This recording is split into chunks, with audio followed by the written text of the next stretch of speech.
My mother-in-law slipped something into my drink at a family dinner, but she didn't expect me to swap glasses with her husband. And that was just the start of my quiet revenge. In today's story, I, Nathan Cole, will take you through how I uncovered my mother-in-law, Maggie Reynolds' sinister plot to humiliate me in front of my family. From swapping glasses with my father-in-law, Rick Thornton, to gathering evidence to expose their manipulation, I turned betrayal into a moral victory without raising my voice. This is a tale of justice, patience, and how I protected my family with the truth. My name is Nathan Cole, 32 years old, a freelance photographer based in Asheville, North Carolina, a small city tucked beneath the Blue Ridge Mountains, where drizzle falls and the temperature rarely climbs above 40 degrees Fahrenheit in winter. My studio sits on Patton Avenue, a quiet corner of town lined with artsy coffee shops and craft stores. I've built my career from nothing, shooting weddings, wildlife, and big projects like bison in Montana for National Geographic. Those photos don't just pay the bills, they're my pride. But to my in-laws, Maggie and Rick Reynolds, I'm never good enough. It was a Friday, and I just returned from Montana, my face windburned and my hands clutching a memory card full of images worth 3 months' rent. I was bone-tired, but my wife, Lauren, insisted we couldn't miss her mother's birthday dinner. "Just a couple of hours, Nathan," she said, her brown eyes glowing with persuasion. I nodded, though a knot twisted in my gut. I should have listened to that instinct. Maggie and Rick's colonial-style mansion sits in Asheville's priciest neighborhood, 5 miles from downtown. The 3-story house boasts white walls, oak-trimmed windows, and a manicured garden that could grace a magazine cover. Inside, the air was thick with the scent of roasted beef and expensive wine. The dining table stretched long, dressed like a high-society gala. White silk linens, crystal glasses, and fresh roses shipped from Atlanta. Maggie, her blonde hair swept into an elegant updo, and her green silk dress gliding, moved through the room like royalty. Rick, in a tailored gray suit, sat at the head of the table, phone in hand, his eyes sharp and cold. Lauren squeezed my hand under the table, a silent apology. She knew her parents didn't like me. We met 6 years ago at an art exhibition in Asheville, where my photos were on display. Lauren, then finishing her master's in environmental science, stood before my sunset shot of the Blue Ridge Mountains and said, "You make me want to protect this world." We clicked instantly, but to Maggie and Rick, I was just a photographer unworthy of their daughter. Rick once said point blank at a family dinner, "Photography, Nathan. You planning to raise a family on that hobby?" Maggie was subtler, praising my work before asking, "When are you settling into something stable like an office job or banking?" I'd always smile, nod, and stay quiet.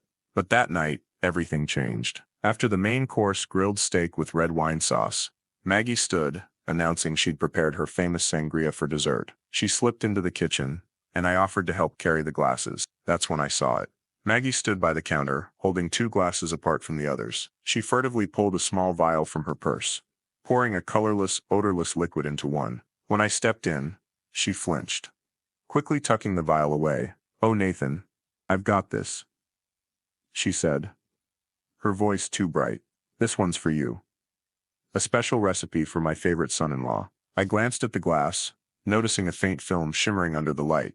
My throat tightened, but I didn't say a word. "Thanks, Mom," I replied, taking both glasses she'd prepared. Back in the dining room, Rick was glued to his phone, barely looking up. "Sangria, sir?" I asked, placing the tampered glass in front of him. I made an excuse about preferring water with dessert, keeping my own glass untouched. Lauren shot me a puzzled look but said nothing. 45 minutes later, Rick's face went pale, sweat beading on his forehead. He bolted from the table, stumbling to the bathroom, the violent sounds of his sickness echoing through the house. Maggie froze, her fingers crushing her napkin. Her eyes met mine across the table. And in that moment, I knew 2 things with absolute certainty. My mother-in-law had tried to poison me, and she knew. I knew. I didn't react. No shouting. No confrontation. I just ate the last bite of my chocolate cake, its sweet bitter taste lingering on my tongue. Inside, my anger wasn't hot or explosive. It was cold, sharp, focused. I slipped my grandmother's old camera, her parting gift before she passed, into my jacket pocket. She'd told me, "Photography is about capturing the truth, Nathan. Don't let anyone blur it." I wasn't going to let Maggie and Rick blur the truth. But I'd play this my way, methodically, quietly, and without mercy. Looking back, I grew up in an auto shop on the outskirts of Asheville. My father, a man of few words, taught me, numbers don't lie, even when people do. I carried that lesson into photography. Every angle, every light had to be honest. But with my in-laws, my honesty meant nothing. Maggie once told her friends, in front of me, Lauren could have married a doctor, like Jim Carter. But she picked the creative one. The way she paused before creative made it sound like a curse. Rick was blunter. When we announced we were trying for a baby, he pulled me aside. Kids are expensive, Nathan. Maybe think about a real job first. I never told Lauren those words. She loved her parents, flaws and all, and I didn't want to force her to pick sides. But that night, as Maggie stared at me with panic in her eyes, I knew my time for patience was up. I quietly pocketed the untouched glass, claiming I'd savor it later. Maggie stammered something about bad shrimp, as the family buzzed over Rick's condition. Lauren rushed to check on her dad, while I sat there watching Maggie through the candlelight. "It's fine, Mom," I said, my voice steady. Probably just something that didn't sit right. But inside I was already planning. They thought I'd stay silent, walk away like a loser. They were half right. This is a story from Revenge with Ethan, where we bring you tales of quiet, intelligent revenge and emotional triumphs. Just the kind you love. If you're hooked, hit that like button, subscribe to the channel, and ring the bell so you don't miss a single video. Join us as we follow Nathan's journey from betrayal to moral victory in the parts to come. As Maggie's panicked eyes locked onto mine through the candlelight, I knew I'd caught the truth. She'd tried to poison me, but I wasn't the kind of man to crumble. I left the dinner with the untouched glass, tucked in my bag, my heart cold as ice. They thought I'd stay silent, slink away like a loser. They were wrong. I'd make them face their own actions, but not by shouting or confronting them head on. I'd do it my way, methodically, quietly, with the truth as my weapon. That night, as Lauren slept soundly beside me, I sat in my studio, staring at my grandmother's old camera. "Photography is about capturing the truth," she'd said, and I was about to capture a truth. Maggie and Rick couldn't deny. I woke up Monday morning to pale sunlight streaming through the studio window on Patton Avenue, Asheville. The temperature outside was a chilly 38 degrees Fahrenheit, and a gray fog draped the Blue Ridge Mountains like a heavy blanket. I held the glass from the dinner, still sealed in its plastic bag, and knew I needed answers. Not to lash out, but to understand. What had Maggie done, and why? The question gnawed at me as I drove 3 miles to Mark Sullivan's lab, a former client who'd once hired me to shoot photos for a science conference. The lab sat at the corner of Haywood Street, a sleek glass building filled with humming machines and the faint smell of chemicals. Mark, with his salt and pepper hair and round glasses, eyed the glass I set on his counter. "Family or business?" he asked, half joking, half serious. "Family," I replied, offering no further explanation. He nodded, as if used to odd requests. "Give me 3 days," he said. I left, feeling like I'd just stepped into a chess game where I didn't yet know the rules. While waiting, I started digging. Maggie wasn't just a difficult mother-in-law. She was something darker. I thought back to the time she'd accidentally left me out of family photos or pulled Lauren into the kitchen whenever I mentioned a big project. At a Christmas party once, I'd overheard her on the phone. Lauren could have married Jim Carter, the surgeon, but she chose the creative one. Her voice dripped with disdain. I needed to know if this was just arrogance or something more sinister. I messaged Emily Hayes, Lauren's college roommate, who now worked for an environmental nonprofit in Raleigh, 250 miles from Asheville. "Maggie always controlled Lauren," she said over the phone. She'd send flowers to our dorm with notes telling Lauren to choose boyfriends carefully. Once she called pretending to be worried, but she was really fishing for info about Lauren's dates. Emily paused. She knew everything, Nathan, like she had spies. The call sent a chill down my spine. Maggie didn't just dislike me. She had a plan. 3 days later, Mark called. "Benzodiazepines," he said, his voice low. "Not enough to kill, but enough to knock someone out for hours. Maybe cause temporary memory loss." "Where'd you get this glass, Nathan?" I thanked him and asked for a written report, dodging his question. "Benzodiazepines, sedatives." Maggie hadn't tried to kill me. He'd wanted to humiliate me, maybe make me collapse in front of Lauren, proving I was unreliable. But why? I needed more evidence. I started investigating Maggie. Through a contact at the local hospital, I learned she had 3 Xanax prescriptions from different doctors. An unusual detail, even for someone with an addiction. Then I heard rumors from an old client. who'd played golf with Rick at the Asheville Country Club. Maggie was accused of stealing a pearl bracelet at a club event, he said, sipping a beer. Rick hushed it up. Nobody dares bring it up. I jotted it down, feeling like I was piecing together a bigger picture. Meanwhile, I had to keep working. A major New York magazine hired me to shoot architectural photos for a special issue, paying $5,000. I spent days in the studio, editing shots, but my mind was elsewhere. A colleague noticed me asking about Maggie and frowned. "What are you digging into, Nathan? Don't mess with the Reynolds family. They've got money and connections." I smiled, shrugged. Just curious. But his warning made me more cautious. Everything changed when Sarah Mitchell, Matt's wife, Lauren's brother, reached out. We met at a coffee shop on Biltmore Avenue, 2 miles from my studio. Sarah, her brown hair tied back and eyes nervous, slid a USB across the table. "You need to see this," she said, her voice trembling. I pulled it from my in-laws' security system. I can't stay quiet anymore. I plugged the USB into my laptop right there in the cafe. The footage played Maggie in the kitchen, the night of the dinner, pouring something from a small vial into a glass. I appeared, taking both glasses. Then after we'd left, Maggie screamed at Rick.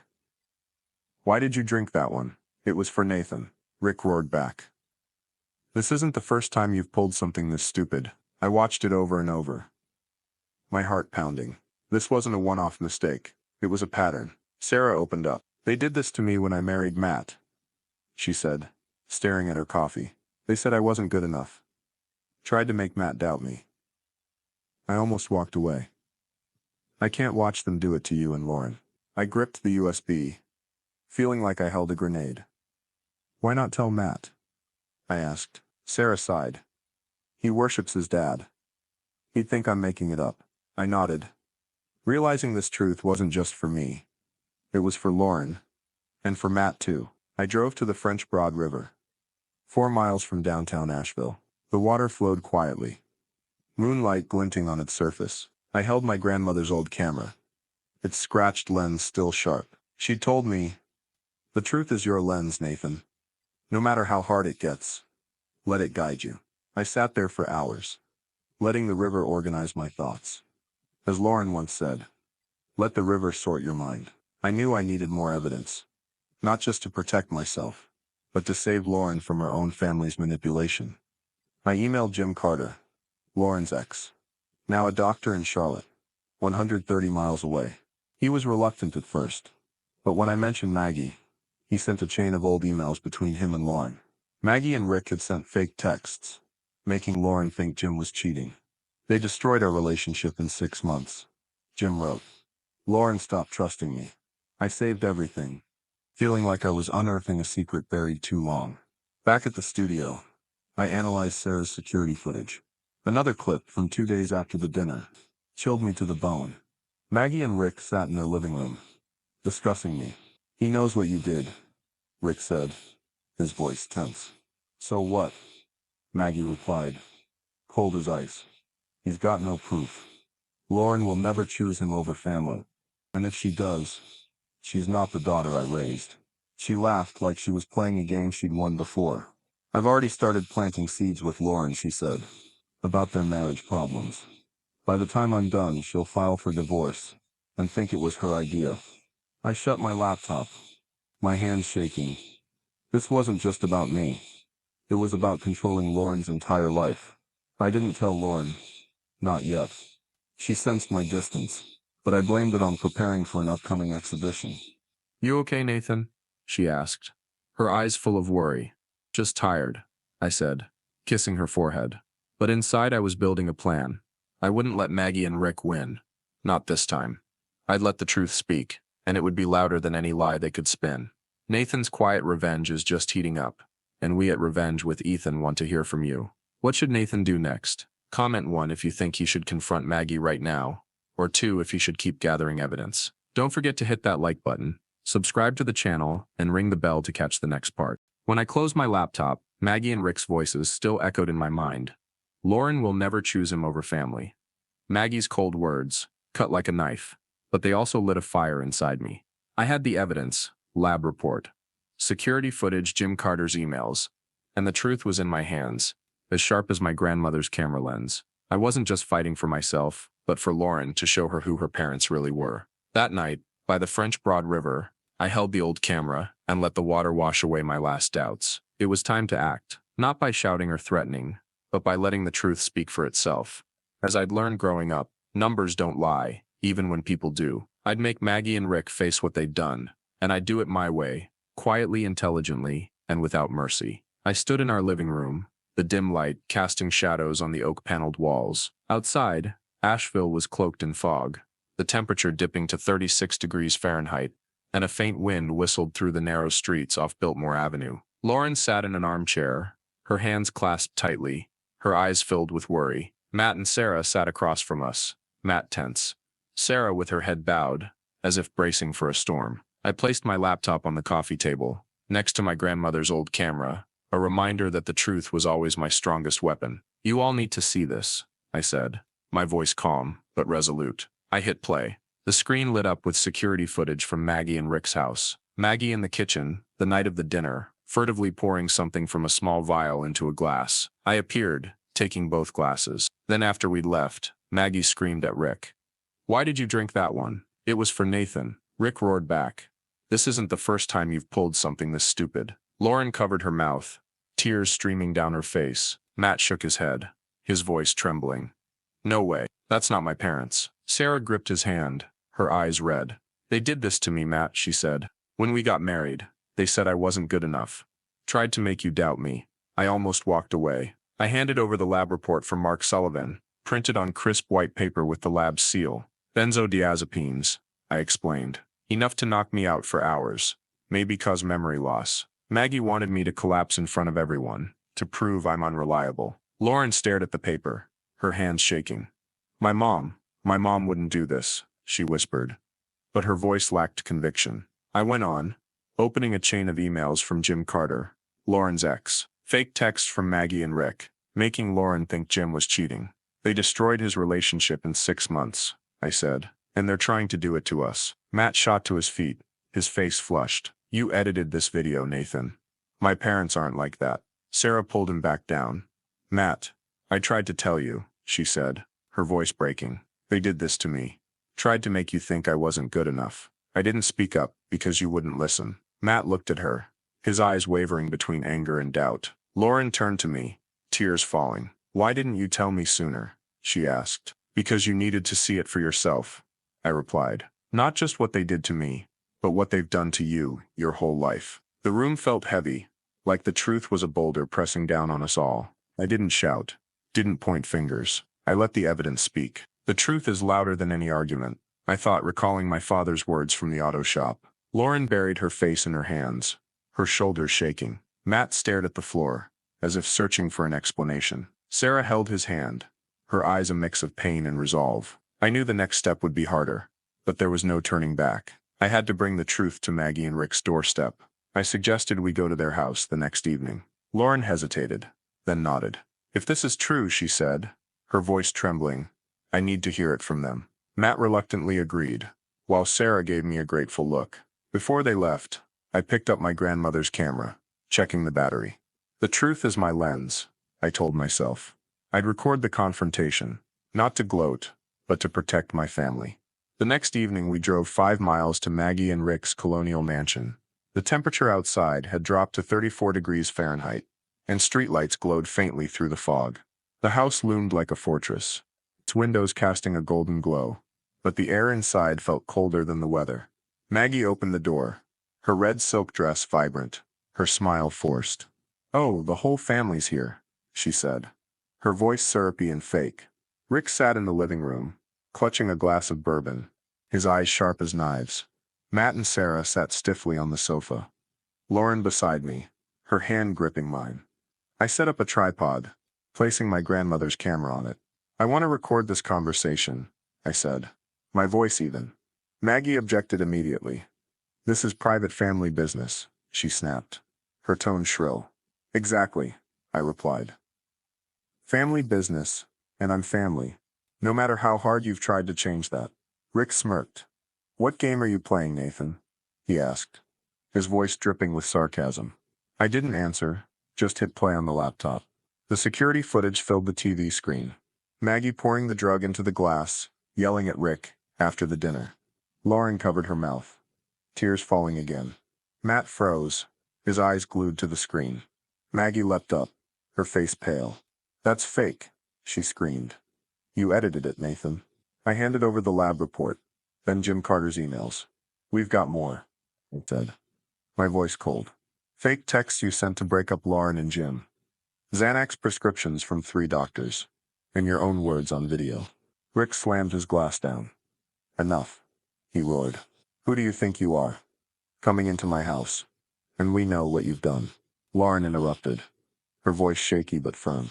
She stood, her eyes locked on her parents. Not just to Nathan, but to me. But to me. To Jim. To Sarah. "You've been manipulating us for years." Maggie laughed, but it sounded hollow. "What are you talking about, Lauren? He's turning you against your family." Lauren shook her head. "No, Mom. You did that. I love you, but I won't let you control me anymore." Matt finally spoke, his voice choked. "Dad. Mom. Is this true?" Rick looked away, silent. Maggie started crying, but not from remorse, from realizing she was losing her grip. "We only wanted what's best for you," she said, her voice breaking. "Nathan's not good enough, Lauren. He's just a photographer." I stepped forward, my voice calm, but sharp. "You thought I'd stay silent. You were half right." I pointed to the camera. "Everything's being recorded. Not to humiliate you, but to protect my family. If you try to interfere in our marriage again, copies of this footage, emails, reports, will go to your friends, your business partners, and that precious country club of yours." The living room fell silent. Maggie buried her face in her hands, her shoulders shaking. Rick stared at me, and for the first time, his look wasn't contempt, but a grudging respect. "You play hard, Nathan," he said, his voice low. "I underestimated you." I nodded. "You did." Lauren squeezed my hand, her eyes red but resolute. Matt and Sarah stood, Matt still in shock, but his expression had shifted, as if he was starting to see the truth. As we left, I handed Rick a USB with all the evidence. "Keep it," I said. "I'm not going public, because that would hurt Lauren. But if you ever meddle in our marriage again, everyone will know who you are." Rick took the USB, saying nothing. Maggie watched us go, tears streaming down her face. But I felt no pity. They'd sown the wind, and now they'd reap the whirlwind. On the drive home, Lauren leaned her head on my shoulder, silent. "I need time," she said, her voice hoarse. "But I believe you." I kissed her hair, feeling like I'd just climbed a mountain. The truth was out, but our journey wasn't over. I glanced at the camera on the back seat, moonlight glinting off its lens. "The truth is my lens," my grandmother had said, and that night, it had illuminated every dark corner of the Reynolds family. Nathan's confrontation shook the Reynolds family to its core, but the story's not over yet. Will Lauren fully stand by Nathan, or will she waver? Comment 3 if you think Lauren will back Nathan completely, or 4 if you think her parents still have a hold on her.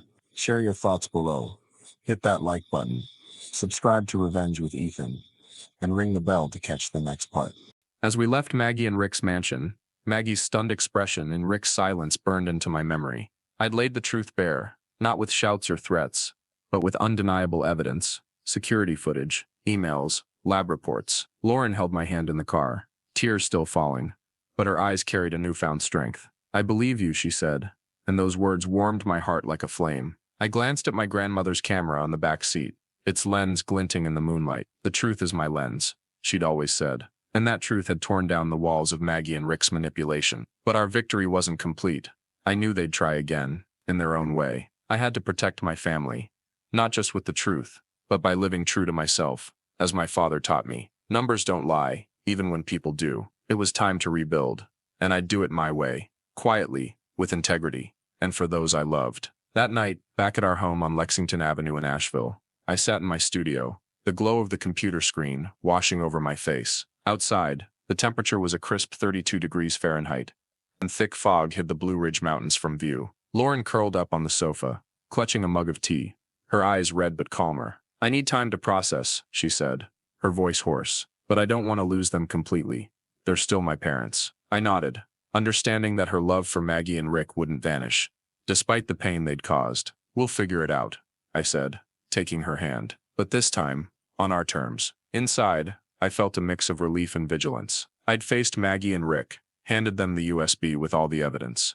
But I knew they wouldn't let go easily. Rick, with his grudging respect, and Maggie, with her bitter tears, weren't the type to apologize. They'd try to regain control, but I was ready. My grandmother's camera sat on the desk, its scratched lens still sharp, a reminder. The truth is my weapon, and I won't let it be blurred. 6 weeks passed, and Maggie and Rick kept their distance. They sent Lauren short texts, birthday wishes, health check-ins, but didn't dare mention me or the confrontation. Lauren started therapy, not just to deal with her parents' betrayal, but to understand why she'd let them control her for so long. I grew up thinking pleasing them was success, she told me one evening, as we sat on our porch, watching the twinkling lights of downtown Asheville, 2 miles away. But now I see success is living with choices I'm proud of. I kissed her forehead, sensing a new Lauren, stronger, more independent. Matt and Sarah changed too. Matt, initially shocked and in denial, began seeing his parents differently. Sarah shared that he apologized for not listening to her before. Matt always thought Mom and Dad were perfect,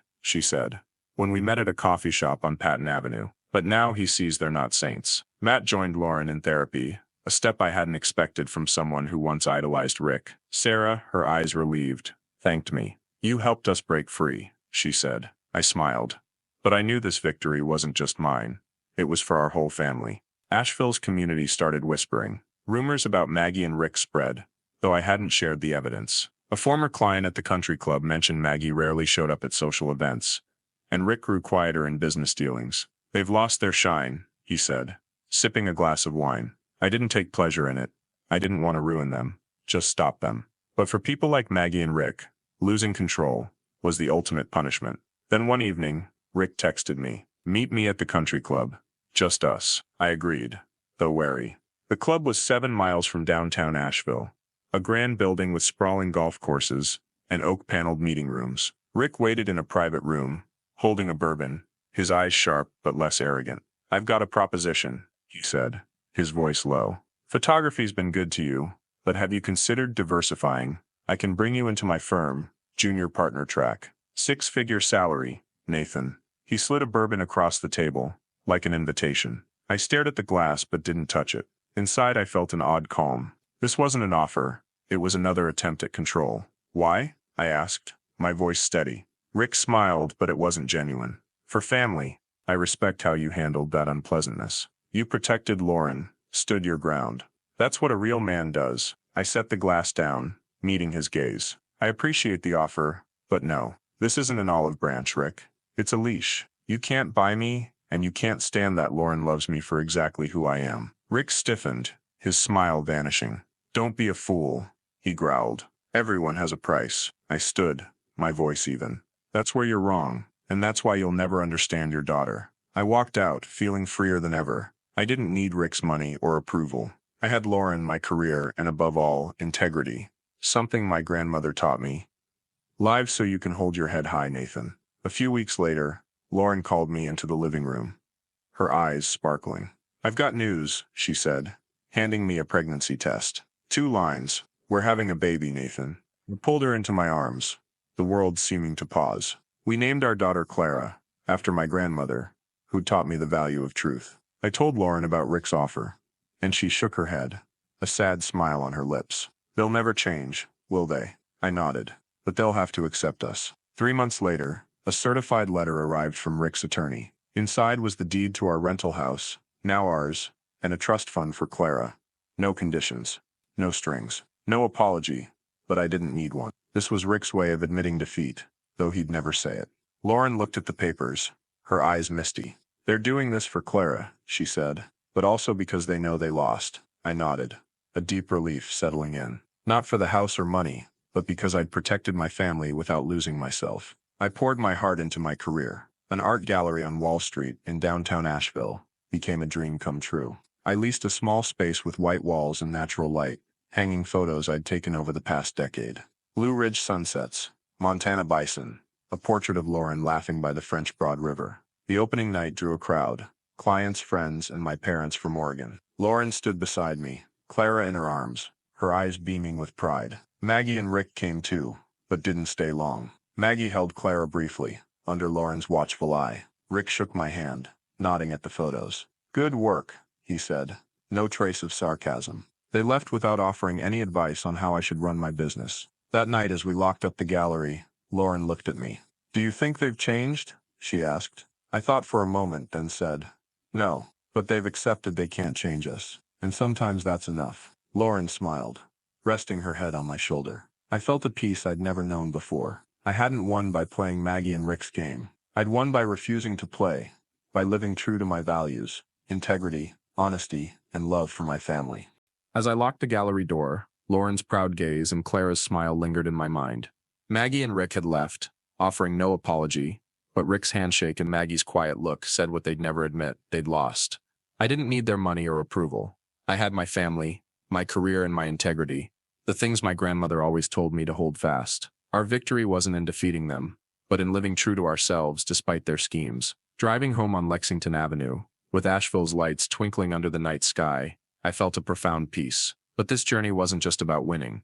It was about understanding what it meant. I needed to look back, not to boast, but to remind myself that the truth is my lens, as my grandmother said, and living well was the sweetest revenge. I sat on our porch, the wooden chair creaking under my weight. Before me, the Blue Ridge Mountains loomed faintly in the moonlight, the air a crisp 30 degrees Fahrenheit, my breath forming clouds in the chill. Asheville, 2 miles from downtown, sparkled like a painting, its narrow streets along Patton and Biltmore, alive with the city's quiet charm. Lauren was inside, lulling Clara to sleep, her soft voice drifting through the open window. I held my grandmother's old camera, its scratched lens still sharp, like an old friend reminding me of lessons from the past. This journey began with a poisoned glass of sangria, but it wasn't just about Maggie and Rick. It was about me, Nathan Cole, a photographer from Asheville, once deemed not good enough. I thought back to my childhood in my father's auto shop on the outskirts, 10 miles from downtown. My father, a quiet man with oil-stained hands,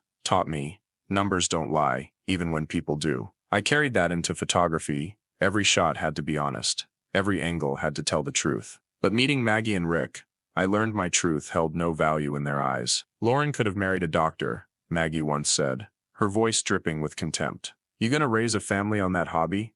Rick asked, as if my work was a joke. Those words used to make me doubt myself. Some nights, I'd lie awake, wondering if I was truly enough for Lauren. But my grandmother, with this old camera, gave me the answer. Photography is about capturing the truth, Nathan, she said, when I was 12, standing by the French Broad River, 4 miles from home. No matter what others say, let the truth guide you. I did that, not just when I swapped glasses with Rick, not just when I exposed Maggie's plot, but every day after, when I turned down Rick's job offer, when I opened my gallery, when I stood by Lauren and Clara. Lauren changed the most. She used to live to please her parents, believing their approval was success. But the confrontation shattered that illusion. I thought making them happy was everything, she said. One evening in our living room, the golden lamplight falling on a photo I'd taken of her by the French Broad River. But now I know success is standing by the people I love, living with choices I'm proud of. I took her hand, feeling a new Lauren, not the girl manipulated by her parents, but a woman strong enough to define her own life. Maggie and Rick didn't vanish, but they shifted, in their own way. They kept their distance, sending brief texts, congratulating Claire's first month, checking on Lauren's health. I knew they wouldn't apologize, not out of remorse, but because their pride wouldn't allow it. Yet there were small signs. One morning, a large envelope arrived from Rick's company, containing their annual report with my photos, Blue Ridge landscapes, employee portraits, Asheville architecture. A short note was tucked inside. Hired the best photographer I know. Thought you'd want a copy. No thank you, but I didn't need one.